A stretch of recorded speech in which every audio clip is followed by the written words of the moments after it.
Welcome again to another edition of Candidate Corner with Kelly Cox.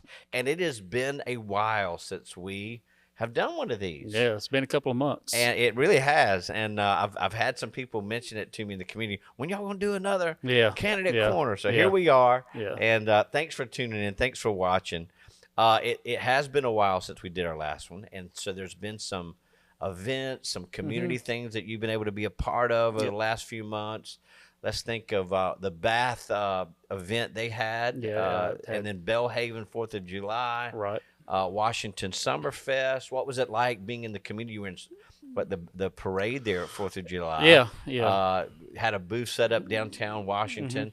What was that like being out in the community, and what kind of interaction did you get from Uh, I folks? mean, I love it. Any chance you get to be out in the community and have those face to face, of those one on one conversations, it always kind of lets you know where you stand and what Mhm. people are thinking. And, bringing up availability to where they can bring you their questions, comments, and concerns. And not just the good questions, but the hard questions too. And anytime that I can sit there and look at them in the eye and tell them, this is what I stand for, this is what I agree with, this is what I don't agree with. I think that that's the key way. Social media is great. What we're doing here is great, but I think people like that also that one-on-one interaction too. To see how they pay attention to my body language.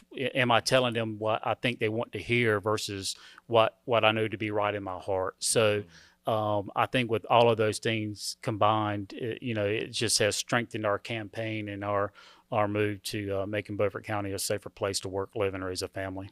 So Kelly, I've got some questions I want to put out to you. All right. Here's the first one.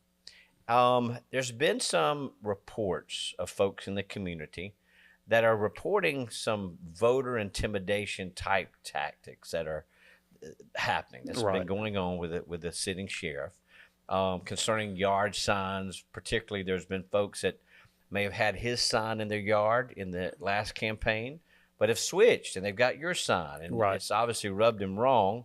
And there's been reports of almost like a bullying type of effect that people have, and it's not just one or two. It's Right. not just an outlet. We've heard this from Right. multiple sources, and that's somewhat disturbing. But in addition to that, and you're going to hear the word signs again, uh, the rule is, from what I understand, is you can't just put your campaign signs anywhere. Correct. They have to be on private property. And the only time that you can put them in the state right away or on state owned property is 90 days before an election. But it's obvious that the sitting sheriff, is putting his signs up on state owned property and in right of ways. In fact, recently parked his trailer in a school parking lot. Yeah.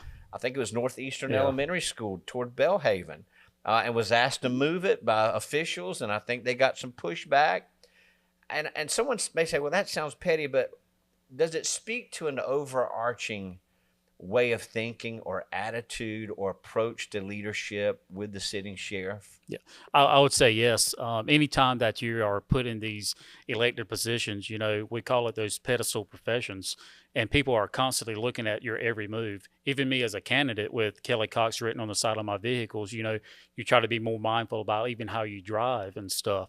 But in regards to the way the signs are being put out, we try to be conscientious of where they are and make sure they're not blocking traffic, but also to making sure that they aren't too close in the right of way of the state, and I'll be the first to admit, DMV, I mean, the DOT has contacted me about some signs being a little bit too close, and they marked it with their white flag. So then I went back and I moved the signs back because I don't want to come across as I can just put my sign anywhere, right? And I think when you have a sitting sheriff that is more worried about keeping his job than doing his job, worrying about where trying to put all these signs, whether it's in the right of way or where a stop sign is or anything like that. So if somebody wants my sign in their yard, I want them to put it in their yard, but I want it to be on their own free will, right? Mhm. If I have to go up to Johnny Jones and be like, hey, will you put a Kelly Cox for sheriff sign in your yard? To me, it takes away some of the value if you came up to me and said, hey, I'll be proud to support you and put your sign in my yard. I think that what happens is when you are the sitting sheriff and you're going up to people's property or going approaching them in public wearing a uniform, a Beaufort County deputy uniform, a sheriff's uniform, and you're saying, "Hey, well, can I put my sign in your yard?" So when you're in the position of sheriff, you need to be conscientious of how you talk to people, how you approach people, and I do think it's in poor taste if you're wearing, your Beaufort County Sheriff's Office uniform and then asking people, "Hey, can I put this sign in your yard?" People almost feel obligated, or they feel like if they say no, what kind of repercussions are going to come from them exercising their First Amendment right by not wanting to put it in there. But reports are that some people said no, and they got pushback from a sheriff that appeared to be on duty, Right. which felt almost like bullying. Yeah, well, from what we're hearing. Yeah, we had a gentleman on 32 North that said not once, not twice, but 3 times he was approached by him. And, he finally told him that I'm supporting Kelly Cox for these reasons. Not that he had to give him a reason, but, it gives people an uneasy feeling. If I have friends or maybe family, if I ride by and they have a Scott Hammond sign in their yard, I mean, they have hoisted their colors who they're going to support, right? And I have to make peace with it. I may not like it, because I have feelings too, but I understand it, and that's the difference for me growing up within the sheriff's office, these last 14 plus years, is because I understand how the politics of it works. They're not always easy. They're always not nice. They're not always clean and pretty, but you have to respect people's right. And that's what makes a democracy or whatever. And just because somebody voted for him last time, maybe he was the best option at the time. Well, that's a good thing. And that's why we have, elections.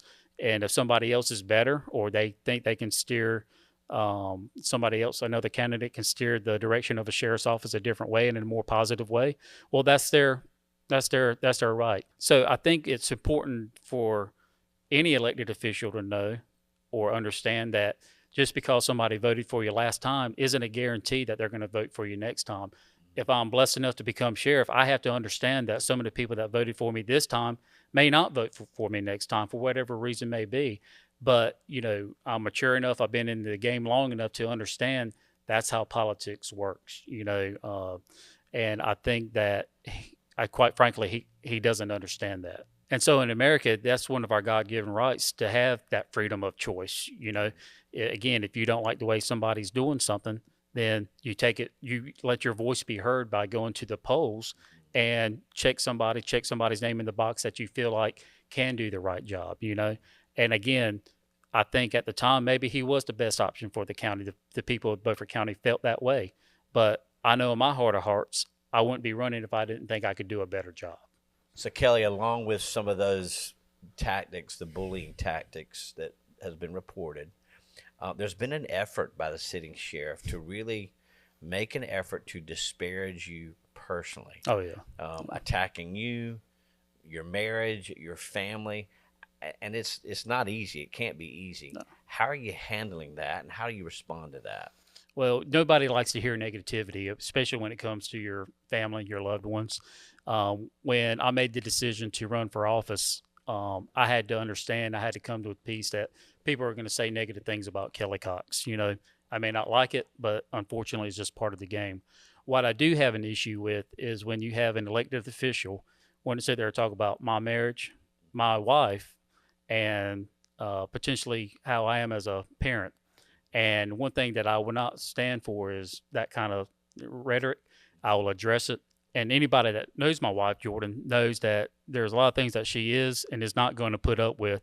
And we've been together for over 20 years now, which is more than I can say with most people. One thing that I know I am is that I'm a good father and I'm a good husband. Growing up in our household, growing up in a loving Christian home that we try to portray to our children, there are going to be ups and downs. I find it distasteful, disrespectful, and quite frankly, just pathetic that he wants to sit there and talk about me or my wife especially, when I can say that I'm still on my first marriage. And I can say that I have a great relationship with my daughter and my son.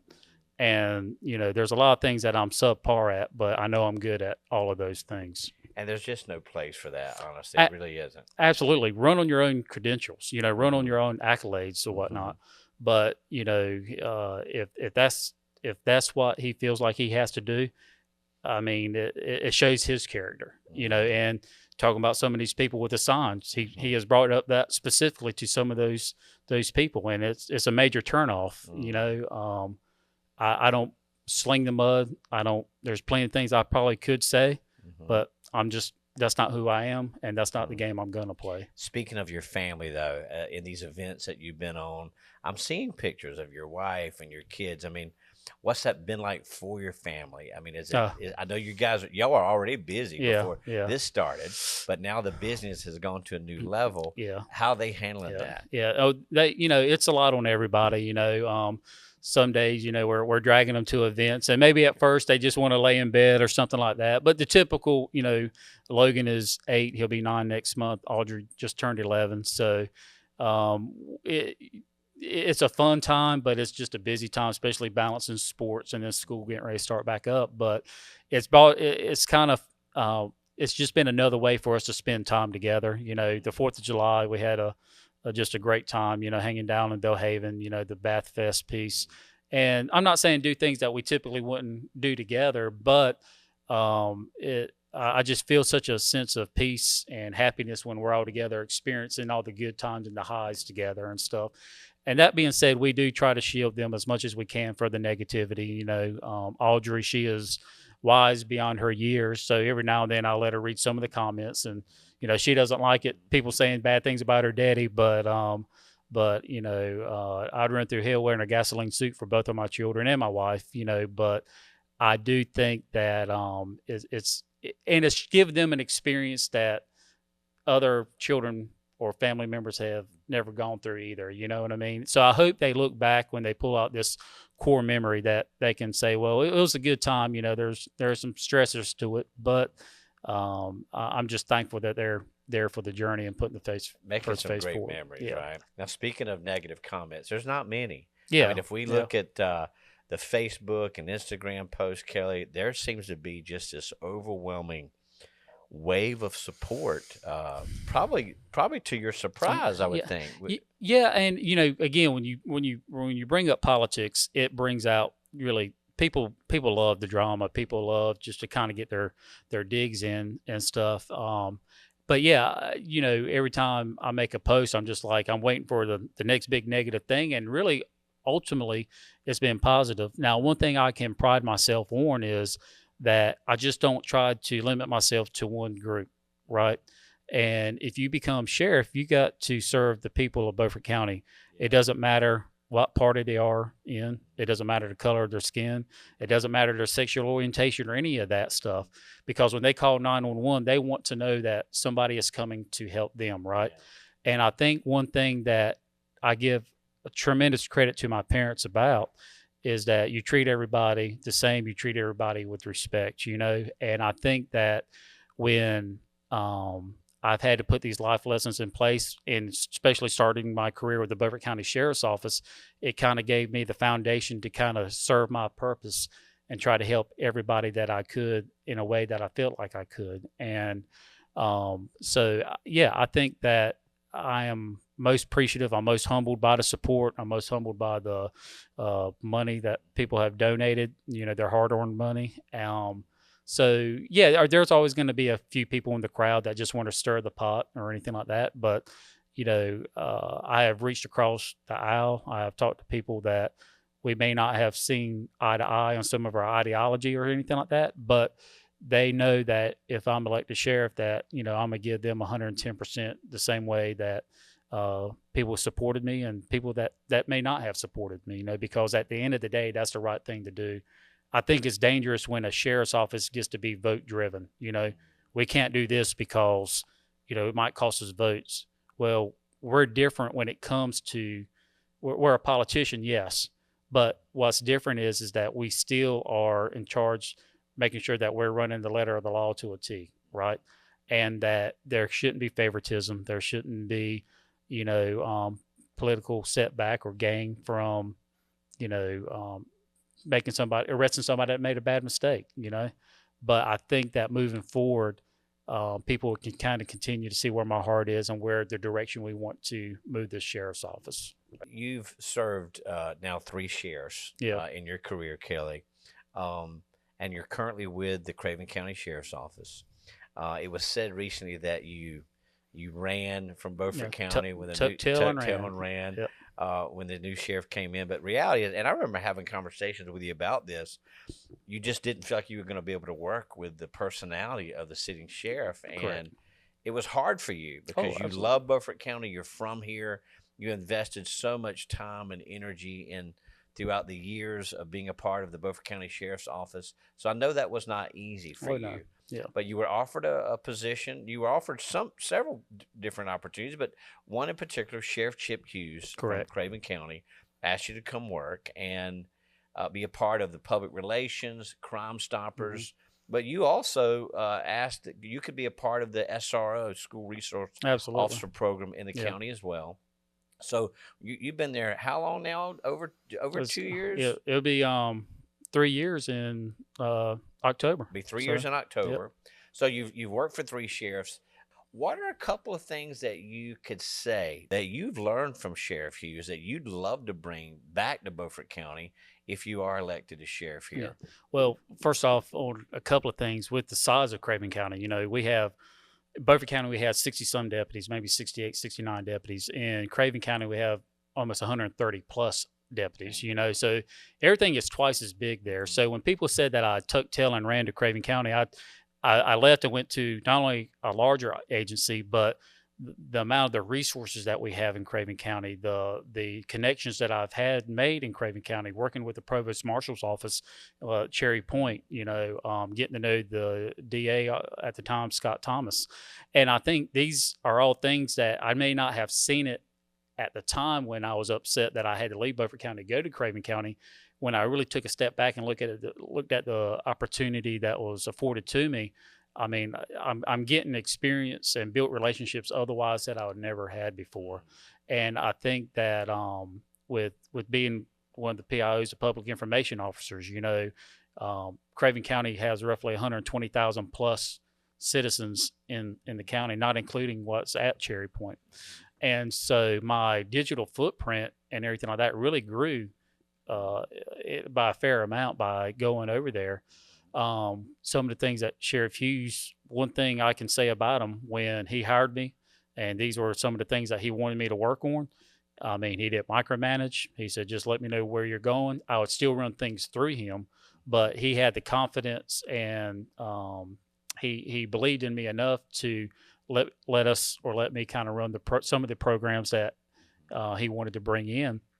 So one thing I can say about Sheriff Hughes with being a leader, he's he has really sat me down, took me under his wing, and he says, not you're not going to win the war all the time. Sometimes you're going to have to lose the battle to win the war. So meaning that not everything's got to be an argument. Not everything's got to be a battle with the county commissioners. Not everything's got to be a battle with the school board and among or within other law enforcement agencies or whatever.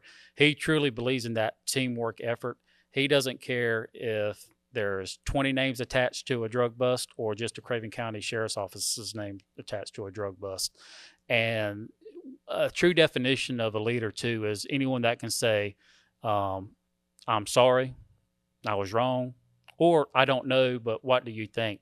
And those are all things that Sheriff Hughes has said, or he's really kind of opened up that vulnerability of his side to say, hey, we're going to try to make the Craven County Sheriff's Office the best we can in the state. And he may not have all the answers. So when he gets in those type positions, he doesn't mind asking his people in his command staff or somebody that may have just been starting his first week within the office and stuff. So I've had a lot of takeaways from all three sheriffs. So when you say that, to me, that speaks of servanthood leadership. Oh, at 100%. And that's you had it before you went there, Yeah. but you've seen it in demonstration in front of you, and that is really big servanthood leadership. And I think one thing that people need to understand too is Sheriff Chip Hughes is one of the most popular sheriffs in the state of North Carolina. And not only on top of that, he's one of the vice presidents of the North Carolina Sheriff's Association and stuff. So he is widely respected by his fellow peers, his fellow sheriffs. And if I'm lucky enough to become sheriff, I look forward to being where he's my mentor. And I think that we have a good thing going. We have talked about possibilities of working together and things that we can kind of combine and kind of blur the lines between Craven County and Beaufort County, because a lot of the same issues that are affecting Craven County affect Beaufort County and vice versa, and so we want to try to utilize those resources. And if it saves money to the taxpayers, and if it's a good idea, it's a good idea. There's no sense in trying to reinvent the wheel and just leaving the ego at the door.